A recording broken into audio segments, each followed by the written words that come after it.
আচ্ছা, আপনারা কি জানেন রেল লাইনের ট্র্যাক চুরি কেন হয় না? রেল লাইনের ট্র্যাকও তো লোহার তৈরি, তাহলে রেল লাইনের ট্র্যাক কেন চুরি হয় না? চমৎকার একটি তথ্য আপনাদের সাথে শেয়ার করব, তাই আপনাদের কাছে অনুরোধ, আমাদের অ্যামেজিং নলেজ বেঙ্গলি চ্যানেলটি সাবস্ক্রাইব করে নেবেন। আর আমাদের অ্যামেজিং নলেজ বেঙ্গলি চ্যানেলের ভিডিও অডিও অন্য অনেক নকল চ্যানেলেই ব্যবহার করা হয়, তাই আপনারা আমাদের আসল চ্যানেলটি সাবস্ক্রাইব করে পাশে থাকবেন। দেখুন, লোহার তৈরি রেল লাইনের ট্র্যাক লাখ লাখ কিলোমিটার পর্যন্ত ছড়িয়ে থাকে। আপনারা শুনলে অবাক হবেন, রেল লাইনের ট্র্যাক কোনোদিনও চুরি হবে না। বড় বড় চোর কেন, ডাকাতও রেল লাইনের ট্র্যাক চুরি করতে পারবে না।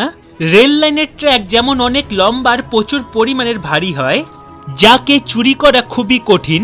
এই রেল লাইনের ট্র্যাককে চুরি করার জন্য অনেক বড় বড় মেশিনের প্রয়োজন হয়, যা কোনো সামান্য চোরের কাছে থাকে না।